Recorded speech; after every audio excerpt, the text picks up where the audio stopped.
Rey develops her newly discovered powers with the guidance of Luke Skywalker, who is unsettled by the strength of her powers. Meanwhile, the Resistance prepares to do battle with the First Order. Now that is the Wikipedia synopsis, and I will definitely not be going into any more detail than that, as this is a non-spoiler review, so everyone please keep their comments down below to that of non-spoiler. Now this is going to be the most divisive Star Wars film ever. I think to a casual viewer, it might come across as boring, or a film that you missed the first part of, and one that's slightly harder to follow. Now, as with most of my reviews, I'll be breaking this down by characters, and we'll start off with the OG, Mr. Luke Skywalker.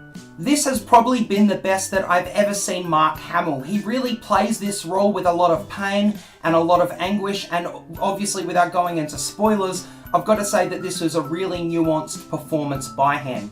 Now, speaking of the original cast, Carrie Fisher bought it. Now, I've got to admit that throughout The Force Awakens, I found her performance to be a little bit lukewarm, but now she really earns the title of General Leia Organa. And obviously, let's not beat around the bush, this was her last movie, and she was really fantastic, and she'll really be missed. Daisy Ridley was also incredibly fantastic, and I find that every single movie that I've seen her in since The Force Awakens, her talents and her range as an actress has really grown, and she's really made Rey her own. Adam Driver as Kylo Ren was... I'm really conflicted about his character, as I'm a huge lover of Han Solo, and I found that what he did was so completely unforgivable, and I really did appreciate the fact that he was still incredibly conflicted about the consequences of his actions, and I'm really excited to see where his character is going to go after this film.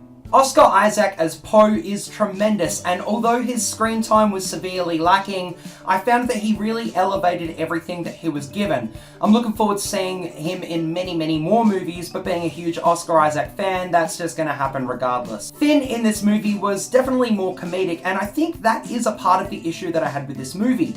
It's a little bit more irritating in the sense that they're really trying to mix humor with a lot of the dark things that are happening in this movie, and for me they just didn't sit well, and to turn them into a little bit more of an oath was just a little bit disappointing. Finn is a man that was taken from his family and forced to become a stormtrooper, who then rebelled and joined the Resistance, yet the impact of that is never really touched upon, and it breaks any dimension that comes to the character. It just feels like he's more focused on his romantic life than anything else, and I just expect more as a Star Wars fan, but I also just expect more as a fan of film in general.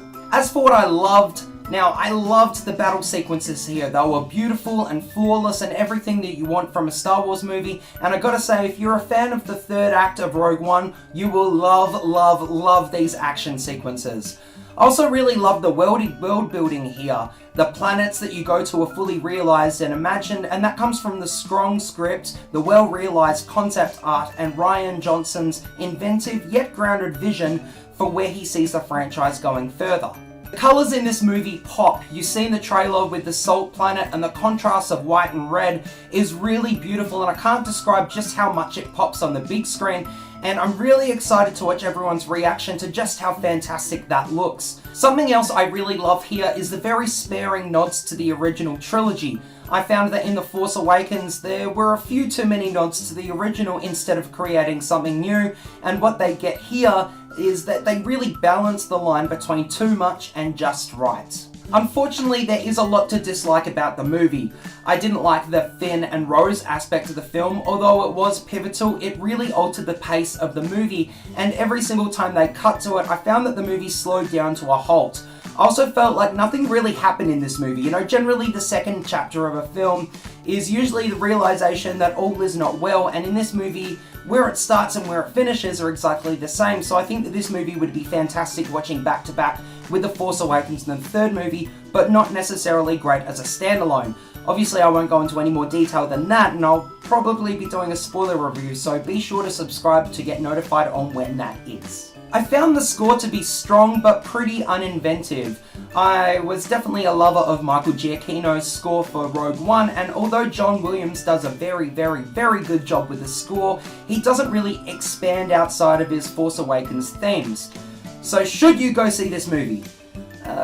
it's Star Wars, so of course you should see this movie inside of the biggest theatre with the biggest sound and with the biggest crowd, but definitely temper them expectations, as although this is a notable chapter in the franchise, it's probably my lowest rank to the franchise. Phew, I can't believe I got through all that without spoiling anything. So thank you for checking out my review of The Last Jedi, but it's no fun just me talking about the movie. I want to hear what everyone else has to think of the film, so please comment below and let me know. And of course, if you like this review and want to see more, please click here to see more. Thanks for watching.